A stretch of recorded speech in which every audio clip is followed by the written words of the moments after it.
welcome to Board Gems. In this video, I'll be comparing the 2017 edition of Ethnos, designed by Paolo Mori, published by Spaghetti Western Games and CMON, and its recent re-release called Archaeos Society 2023 by Space Cowboys. Here are the two editions, 2017's Ethnos on the left, 2023's Archaeos Society on the right. They are almost the same size. You can see Ethnos is a little bit wider and a little bit thinner. Both fit comfortably inside a Kallax. Looking at the backs of the boxes, Ethnos shows a gameplay state, whereas Archaeos Society decides to show a close-up of some of the components. The backs of each of the rulebooks shows a little summary, but they're different summaries. In Ethnos, the race's powers are described on the card, so they use the back of the rulebook for a summary of just how the whole game works, which Archaeos Society doesn't do because they need the back of the rulebook to show all the different powers and what they actually do. Because you're not going to learn what the specialists do from the icons. You have to read what they do or hear somebody read to you what they do, and then just use the icon to try to help you remember. Also at the bottom it shows the extra rules for the advanced sides of the archaeological sites. I apologize, I can't show the insert for Ethnos because my copy didn't have one. I got it used. But I do want to share a picture of the insert for Archaeos Society. It has little slots for all the different, well, what would have been races in Ethnos, but in these are occupations, I suppose, specialist types. The slots are well labeled, and there is a well for the central bits, including, and this is a great idea, more games should do this, a sort of a large tuck box that you can put miscellaneous tiny items in. I think that's a great idea. More games should do this. These are the central boards. In Ethnos, it shows the map of Ethnos/Slovakia. It shows the central map where play happens. There are 6 locations in Ethnos, but their adjacencies don't matter at all. And of course a score track that goes around the outside. As you'll soon see, Archaeos Society ditches the idea of a map, and so the only thing remaining in the central board, or in this case a thin mat, is the scoreboard. I like that it has a little player aid in the middle, which shows at the end of the round how many points each of your sets will get based on how many cards are in it.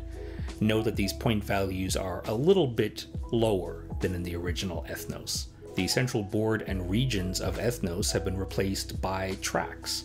Instead of trying to have the most markers in a region, you instead try to advance on these tracks. These tracks show the different point values you will get at the end of the round for having your marker reach that point, that space on the track, and the pile of cards icon shows how many cards you need, how large a set of cards you need to play in order to advance to the next step. Like some of these, like in the bottom left, for example, you can see it kind of goes up and then down and then up again. As an East Coast Canadian, I appreciate the inclusion of L'Anse aux Meadows, where Vikings settled in North America. Each track has a simple side and a complex side. These are the complex sides. They introduce some additional rules, which is communicated via iconography. There is a player aid on the back of the rulebook that briefly explains what these do. In a typical game of Archaeos Society, you will randomly pick one complex track to use, and the rest will all be simple, though you can do whatever you want once you own the game. These are the player pieces. Each player in Ethnos gets a number of these tokens that stack, as you can see. They don't need to stack in Archaeos Society because instead they're tracks that you simply move your marker along to show your progress. In Ethnos, the pieces are only differentiated by color. I am not colorblind, I never had a problem. I can see in this photo the green and the yellow come off a little bit similar. I didn't notice that in person. I enjoy the variety of shapes in Archaeos Society, different modes of transportation. Now, I enjoy the balloon piece, but it doesn't normally stand up like that.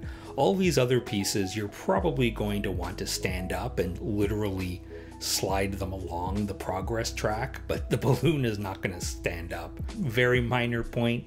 It's gonna bug me a little bit. The timer for a game is a deck of cards, and 3 cards are shuffled into the bottom half of the deck, and when the third one is drawn, that's the end of the round.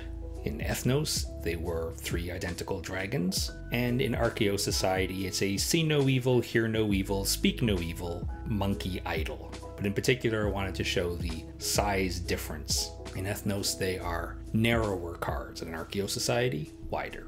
Time to look at the different races / specialists. These are all equivalent, and the special abilities have not changed. Of course, in the original, that had text on the cards explaining what they do, and these have been replaced by what have become affectionately known as Euroglyphs, language-independent icons that try to communicate in a language non-specific way how something works. Most of them are fairly clear in the new edition, as long as the goal is just to remind you of a power that you already know. Mostly clear, except the physician and the patron, so equivalent to the elf and wizard. Those icons, that's hard for me to tell the difference between these two.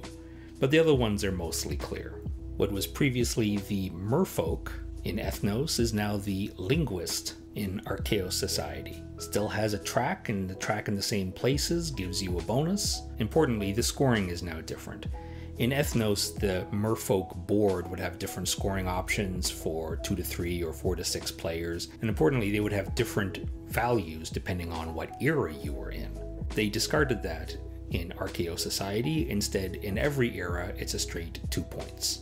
The orcs become curators, but they work the same way. When you create a band / expedition, and this is the leader, then you get to mark on your own little personal board that you did something in that region / continent. In the original, you would just put one of your markers on the matching color corresponding to the region, because you have lots of markers, but you don't have spare markers in Archaeos Society. Instead, they give enough of these little tiny little tokens, 6 for each player. And the idea is you're collecting these artifacts and putting them in a museum. This is the curator for the museum. But they work the same way. The more regions / continents you visit, leading with an orc or curator, the more points you're going to get at the end of the round, and it's the same number of points in both editions.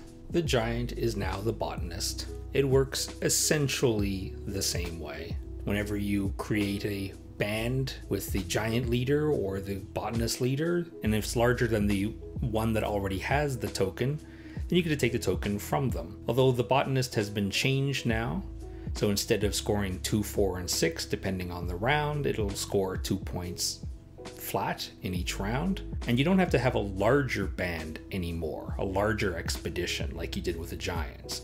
Just having the same size is enough to take the token. In terms of the races / specialists, this is probably the biggest change. The troll / professor. In play, they work the same way. The leader allows you to take a token of a value up to the size of your expedition / band, and these count at the end of the round. In terms of trolls, they count as a tiebreaker for area majority, but of course there is no area majority anymore in Archaeos Society. So instead, the player with the highest total gets to move 1 extra space on 1 track for free, and whoever has the lowest total moves back 1 space on a track. There are 12 races / specialists in the game. In any particular game, you will use 6. Ethnos comes with a small deck of 12 cards that allows you to choose randomly which 6 races to use in the game. Archaeos Society, to my disappointment, doesn't include this. Instead, you're expected to choose them, or create a small deck of your own by taking 1 card from each of the specialist decks, which you can do, but the specialist decks are neatly sorted. So it's a little bit of an extra step to take 1 card from each deck and put them together and shuffle. Archaeos Society also suggests possibly a draft, which again would have been easier with these cards. And finally, some tokens that appear in one game and not the other. On the left-hand side are the tokens that determine the scores. In Ethnos, you're going to be mixing up these tokens and placing 1 in each spot corresponding to a particular region. And then, so the different regions will score different numbers of points in different games and in different rounds of the same game. That is entirely done away with the tracks. So those tokens don't exist in Arceus Society, though the game does come with these tokens which have the number 100 on the back, which are intended according to the rulebook to be used for tracking score. I am not a fan of cardboard score markers. However, Arceus Society seems to come with an extra wooden marker for each of the 6 colors, the 6 players. So, alright, just use that then. And just use these when you want to record 100 points. What the? A new race has entered the game of Ethnos, the cat folk. This is my cat Ruby, who likes to keep me company while I make stuff for the channel.